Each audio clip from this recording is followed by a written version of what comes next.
Well, Giannis Antetokounmpo and the reigning NBA champion Milwaukee Bucks, their season ends in 7 games in the Eastern Conference semifinals following a 109-81 loss to the Boston Celtics, who had now advanced to the conference finals to take on the Miami Heat. Stay tuned later for my highlight to this game and obviously the Suns and Mavs game. So I root for Giannis and the Bucks when my Lakers are not in the playoffs, and even the Grizzlies that I was rooting for as a hometown team, they not in it either anymore. It looks like any team I touch, they lose. So you want to keep me away from your favorite team this year. I'm not having a good go at it. I like Giannis a lot. I'm one of the guys that I appreciate the greats that work hard. I'm literally infatuated with greats working harder. So Giannis I got a thing for him because he works hard. He's great, but he continues to get better. And if you look at the clip at which he's growing, I got a thing for Giannis, man. I'm all into from nothing to something story, so I root for the Greek Freak to get through as long as it ain't against my Lakers or the Grizzlies. Giannis and the Bucks are eliminated, and a lot of people are going to blame Chris Middleton being down for the Bucks' last 10 games as one of the pieces why. I do think that's a big reason why. Chris had a sprained MCL. It did not allow him clearly to play in any of the remainder of their first-round matchup against the Chicago Bulls, and he didn't play any of the second-round matchup in which the Bucks lost to the Celtics. If I'm looking at this series, outside looking in, it feels like if Middleton was there, the Bucks probably would have got rid of Boston in 6 games. That's what it feels right to me.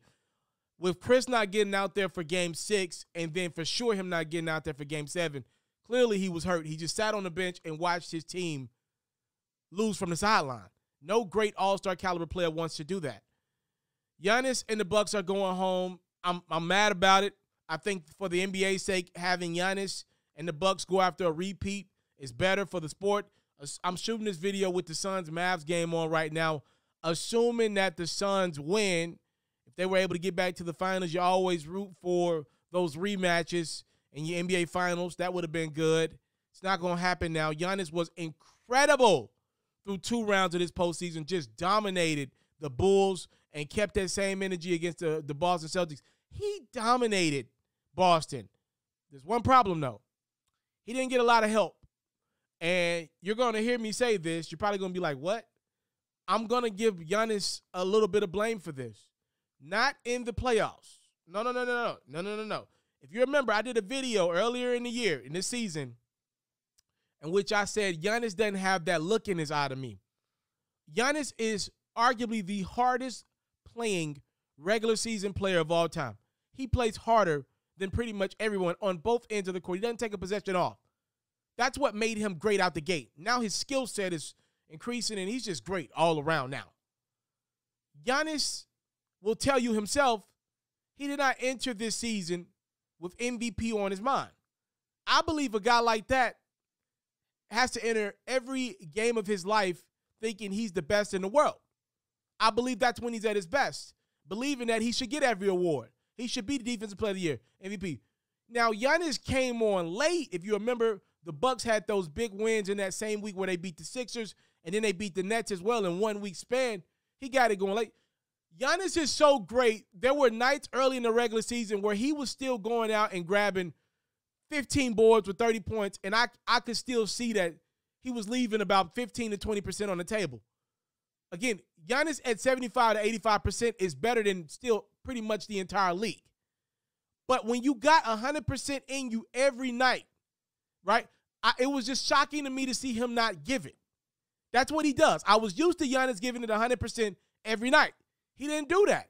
He'd tell you that he didn't think he was supposed to win the MVP award because he didn't do that. He knows now, following his run to the finals last season, getting a championship and finals MVP, battling through injury, he knows that his legacy is going to be decided on championships. Nobody's knocking Giannis because he's not able to get through the Boston Celtics without Chris Middleton in a Game 7 situation. Nobody's knocking Giannis today. He knows he's going to be judged on finals runs. And I think he brought that mentality to the Milwaukee Bucks coming into this season. It was the first time I'd ever seen the Greek Freak do that.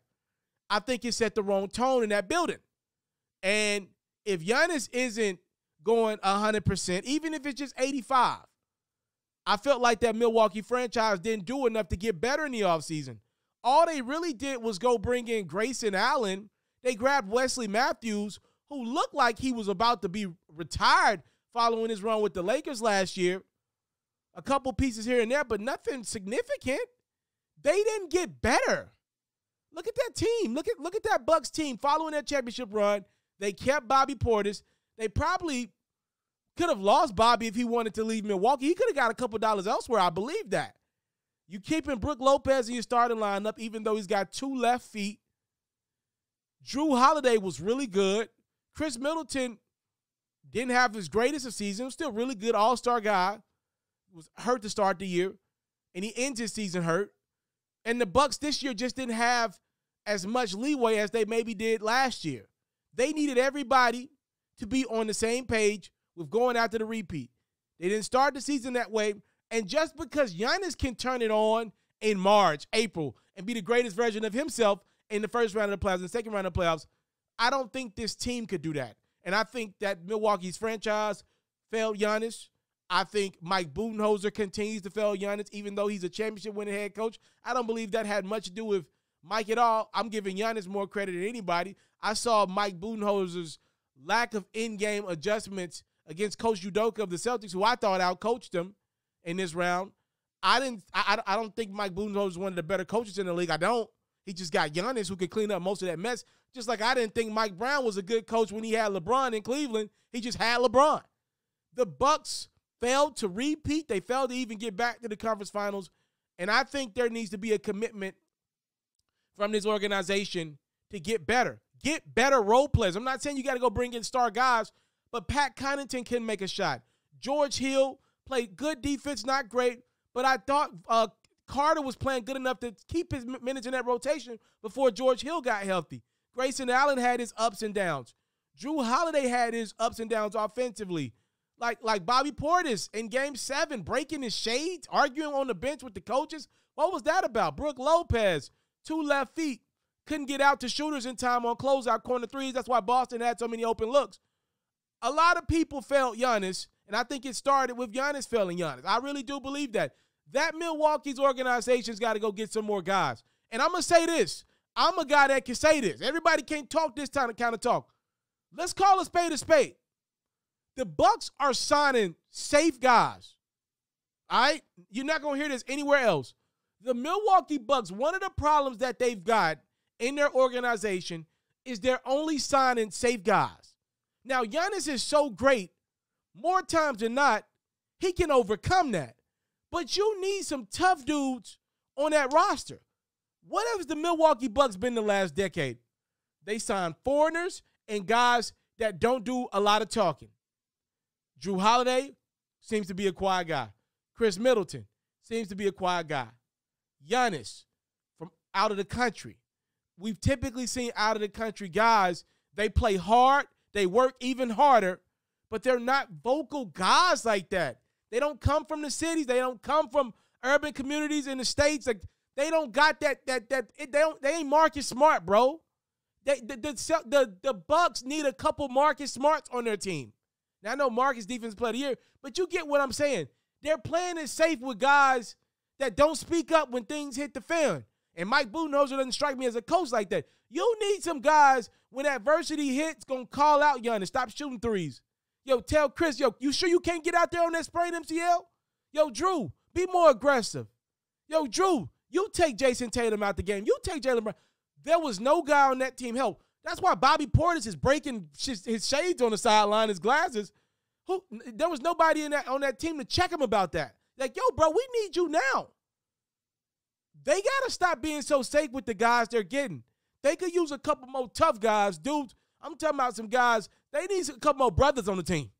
All right, brothers that ain't scared to vocalize themselves and say, yo, Giannis this, Giannis that. Check Giannis from time to time. Yo, we ain't entering this season not with our mind state right.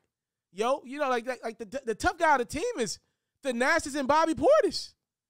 That's not good enough. The Bucks weren't good enough. They lose to the Celtics, and I just feel like this team should be able to withstand a Chris Middleton injury. The structure of this franchise didn't allow for any errors this year, and it's unfortunate that the Bucks will not be in the conference finals.